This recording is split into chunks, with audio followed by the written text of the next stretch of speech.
दोस्तों, एक 25 साल का लड़का अपनी भाभी को लेकर कुंभ के मेले में जाता है। ले जाने के बाद दोस्तों कुछ देर तक वो टहलते हैं। दोस्तों वो कमरे किराए पर लेता है और उसके बाद उसकी भाभी भी उसी कमरे में शिफ्ट हो जाती है। दोस्तों जैसे ही रात का समय आता उन दोनों के बीच कुछ ऐसा कांड हो जाता है जिससे सुनने के बाद आप सब हैरान और दंग रह जाओगे। नमस्कार दोस्तों, क्राइम स्टोरी में आपका स्वागत है। मैं अफसर सिद्दीकी। अगर आपने हमारे चैनल को सब्सक्राइब नहीं किया तो सब्सक्राइब जरूर कर लें ताकि हमारा मोटिवेशन बना रहे। दोस्तों ये सच्ची घटना की शुरुआत होती है उत्तर प्रदेश के मोहम्मदपुर में रहने वाले एक परिवार होता है। एक 22 साल की लड़की जिसका नाम सोनिया होता है। सोनिया दिखने बारने में बेहद खूबसूरत होती है और उसके शादी को लगभग 2 साल हो चुके होते हैं। उसका पति जो फौज में होता है जिसका नाम पिंटू होता है और पिंटू 6 या 7 महीने में घर पर ही आता था। एक देवर होता है जिसका नाम राजेश होता है। राजेश की उम्र लगभग 18 साल की उम्र होती है। राजेश दिखने बारने में हट्टा कट्टा और स्मार्ट होता है।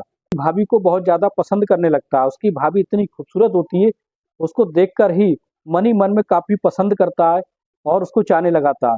दोस्तों उसको मौके की तलाश में रहता है और इससे कुछ कहना चाहता लेकिन वो कह नहीं पाता था क्योंकि उसकी सास जो होती है, सोनिया की सास, जो हर समय उसके साथ ही रहती थी। फरवरी साल 2025 में कुंभ का मेला प्रयागराज में लगता है। अपने पति से यानी पिंटू से कहती है, फोन पर बातचीत करती है कि कुंभ का मेला लगा, मुझे संगम में स्नान करना है। दोस्तों वो कहता है कि तुम मेरी माँ के साथ चली जाओ। सोनिया अपनी सास को मनाने लगती है। उसकी सास मान जाती है और वो कहती है कि हाँ हम समय निकालकर जरूर चलेंगे। दोस्तों जैसे ये बात उसका देवर, सोनिया का देवर राजेश सुनता है और अपनी भाभी से कहने लगता है कि भाभी इतनी भीड़ भाड़ में तुम माँ को लेकर कहाँ जाओगी और ये तो इसके लिए बहुत दिक्कत हो जाएगी। क्यों ना हो हम दोनों ही मेले में चले जाएं और वहां संगम में स्नान करके आ जाएंगे। दोस्तों राजेश कहता है कि भीड़ भाड़ काफी है और इसलिए तुम्हें माँ के साथ जाना सही नहीं है। तुम मेरे साथ चलो, मैं तुम्हें सारी जगह घुमा दूंगा और तुम संगम में स्नान भी कर लेना। सोनिया जो होती है वो थोड़ी हैरत में पड़ जाती है और कहती है कि मैं तुम्हारे साथ अकेली कैसे जा सकती हूँ, लेकिन वो अपनी सास से परमिशन लेने लगती है। और राजेश कहता है कि माँ तुम फिर कभी चले जाना अब इलाहाबाद। वो कहता है कि कुंभ के मेले में इतनी भीड़ है कि वहां जाने से भी लोग डरते हैं और इसलिए सही आदमी का साथ होना बहुत जरूरी है। वो अपनी माँ से कहता है इसलिए मैं पहले भाभी को घुमा लाता हूँ, उसके बाद जब भीड़ भाड़ कम हो जाएगी तब मैं तुम्हें भी घुमा लाऊंगा। तो उसकी माँ जो होती है यानी सोनिया की सास इस बात की परमिशन दे देती है और कहती कोई बात नहीं, तुम पहले अपनी भाभी को घुमा लाओ और बाद में तुम मुझे ले जाना। दोस्तों फिर क्या होता है, ये तो राजेश बहुत खुश होता है और कहीं ना कहीं सोनिया के मन में कुछ ना कुछ होता है और इसलिए अगले प्रयागराज की ट्रेन पर बैठ जाते हैं। और फिर क्या होता है, वो सही समय पर कुंभ के मेले में पहुंच जाते हैं। जैसे ही वहां पहुंचते हैं वहां बहुत भीड़ भाड़ होती है और वो काफी देर तक इधर उधर घूमते हैं, मेले का लुत्फ उठाते हैं। इसी बीच के दौरान दोस्तों शाम का समय हो जाता है। तभी सोनिया का देवर कहने लगता है कि भाभी अब तो काफी समय हो गया, हमें अब कमरा ले लेना चाहिए ताकि हम सही समय पर अपने कमरे पर पहुंच जाएं। तभी उसकी भाभी कहने लगती है कि 2 कमरे ले लेना, एक तुम अपने लिए एक मेरे लिए, और इसलिए अलग अलग कमरे में भी हमें रहना होगा। दोस्तों ये बात जैसे ही राजेश सुनता तो कहता है कि अरे भाभी ये कैसी बात आपने कह दी, हम साथ साथ एक ही कमरे में रह सकते हैं, इसमें कोई ऐतराज वाली बात नहीं है। राजेश कहता है कि भाभी ये कैसी बात आपने कर दी, मुझसे कैसी डर वाली बात, हम क्यों 2-2 कमरे को लेकर ज्यादा किराया देंगे, हम एक ही कमरे में रह लेते हैं और एक ही कमरे में ही सो जाएंगे। तुम बेड के ऊपर सो जाना और मैं नीचे सो जाऊंगा। जैसी उसकी भाभी पहले तो कुछ देर तक सोचती है और फिर परमिशन दे देती है, कोई बात नहीं चलो। फिर वो चल के कमरे में चले जाते हैं। जैसे ही कमरे में जाते हैं, जाने के बाद कुछ देर तक आपस में बातचीत करने लगते हैं। तो वो कहता है भाभी मैं तुम्हें बहुत पसंद करता हूँ और काफी समय से तुम मुझे मेरे दिल को भा गई हो, मुझे बहुत अच्छी लगती हो। जैसे ये बात सोनिया सुनती है तो सोनिया कहती है ये कैसी बात कर रहे हो, अगर इस बात की खबर तुम्हारे भाई साहब को हो जाएगी तो अनर्थ हो जाएगा। फिर भी राजेश बिना डरे कहने लगता है कि भाभी कोई बात नहीं, मैं मैं अपने दिल की बात कह रहा हूँ, तुम्हें जैसा सही लगे वैसा तुम समझो। दोस्तों फिर क्या होता है, कहीं ना कहीं सोनिया के मन में भी कुछ ना कुछ होता है। दोस्तों वो कुछ कह के खामोश हो जाती है। फिर दोस्तों रात का समय हो जाता है, खाना खा पीकर दोनों आराम से फिर बातचीत करने लगते हैं। फिर अचानक ही राजेश जो होता है रोमांटिक होने लगता है और अपनी भाभी से रोमांटिक बातें करने लगता है और उनका हाथ पकड़ लेता है। दोस्तों जब सोनिया इस बात का विरोध नहीं करती है तो राजेश को पूरा मौका मिल जाता है, तो जो उसके मन में होता है वो पूरा कर लेता है। झट से उस अपनी भाभी के किस कर लेता है और किस करने के बाद भी उसको बुरा नहीं मानती है।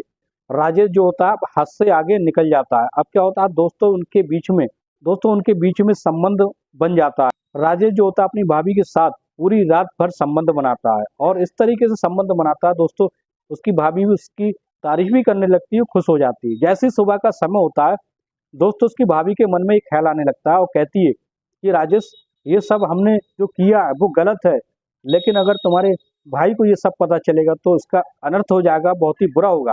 और राजेश कहने लगता है तुम्हें घबराने की कोई जरूरत नहीं है, या छोड़ेंगे भी तो मैं तुम्हें अपना लूंगा, तुमसे शादी कर लूंगा। मुझे लगता है कि तुम्हें घबराने की या डरने की कोई जरूरत नहीं है। इसलिए वो गंगा में स्नान करते हैं। स्नान करने के बाद जैसी सारे रीति रिवाजों को पूरा करने के बाद दोस्तों फिर वो अपने घर पर आ जाते हैं।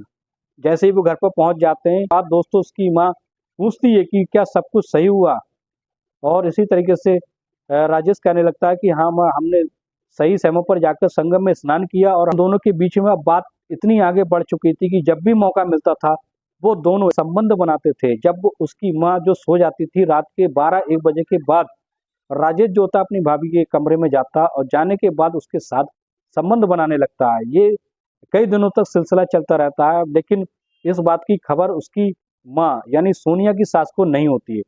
लेकिन दोस्तों एक एक दिन ऐसा कांड हो जाता है जिसके बाद सोनिया की सास को सब कुछ पता चल जाता है और फिर उसके बाद पूरे मोहल्ले में ये सब की बात की चर्चा होने लगती है और सोनिया बहुत ही शर्मिंदा होने लगती है। एक दिन ऐसा होता है, रात के 12-1 बजे का समय होता है, राजेश जो होता है अपनी भाभी के कमरे में जाता है। जाने के बाद दोस्तों उनके साथ वो संबंध बनाने लगता है और संबंध आज वो इस तरीके से संबंध बना रहा होता है कि उनकी दोनों की चीखें कमरे से बाहर आवाजें आने लगती हैं।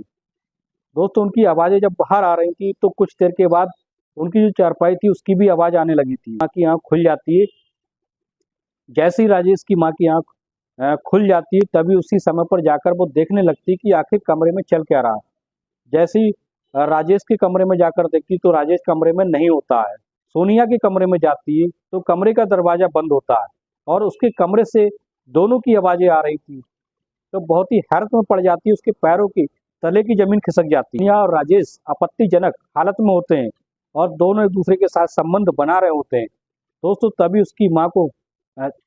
तभी उसकी माँ को जैसी ही खबर होती है उसका खून खौल उठता है और वो दरवाजा खटखटाने लगती है।